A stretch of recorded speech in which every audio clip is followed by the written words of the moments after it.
તમે જે કર્મ કરો છો એ કર્મને અનુરૂપ, ભક્તિને અનુરૂપ તમને રહેવાનું સ્થાન પર બ્રહ્મ પરમાત્મા પ્રાપ્ત કરાવે છે.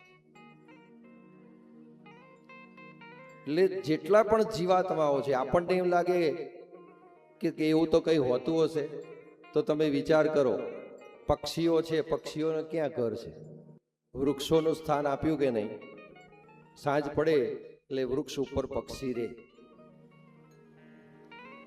એ જ પ્રમાણે તમે સર્પ જુઓ, તમે તો સર્પ હોય તો એને રહેવા માટે દળ હોય, એટલે જમીનની અંદર એક દળ કરેલું હોય ને દળની અંદર જઈ અને રહેતા હોય.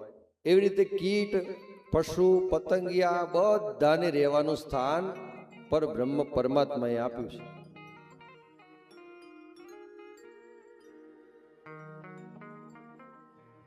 પણ વરસાદિયા મકોડા હોય ને એને ખબર ના રહે, ખબર ના પડે. તમે વિચાર કરો કે આજ સુધી વિજ્ઞાન શોધી શક્યું નથી કે વરસાદ, પહેલો વરસાદ આવે ને એટલે મકોડાને પાંખો ક્યાંથી આવી જાય? બોલો,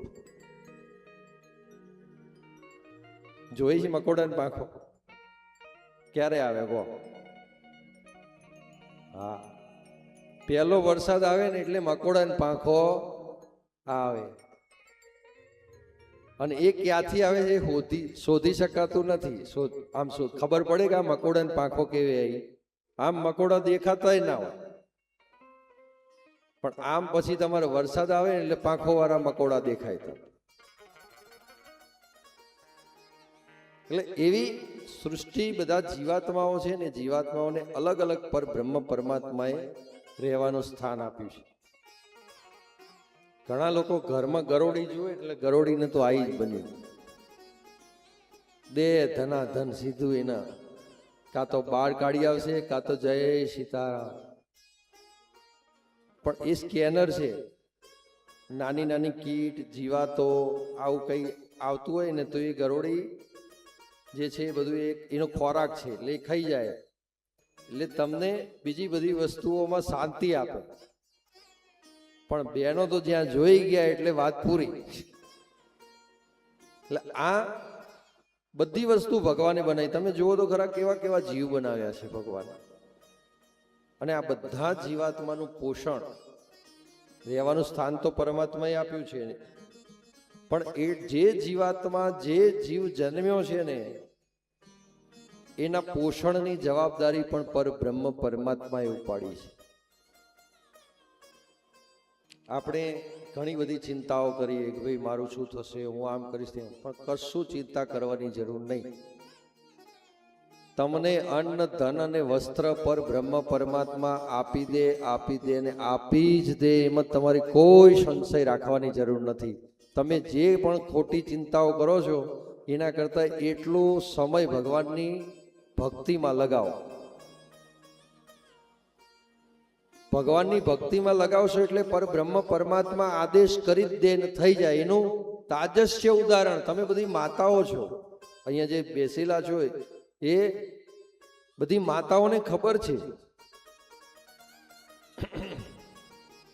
કોઈ પણ માતા બાળકને જન્મ આપે એટલે જન્મ આપતાની સાથે ભગવાને એને ખોરાકની વ્યવસ્થા કરી દીધી છે કે માતાના સ્તનની અંદર ક્યાંથી દૂધ આવી જાય છે અને એ બાળક એ દૂધનું પાન કરે તો એ ભગવાને કેવી વ્યવસ્થા કરી છે. અને જે માતા બન્યા પછી ભગવાને જે વ્યવસ્થા કરી છે એનો તિરસ્કાર કરે છે એટલે ભગવાન દંડ પણ આપે છે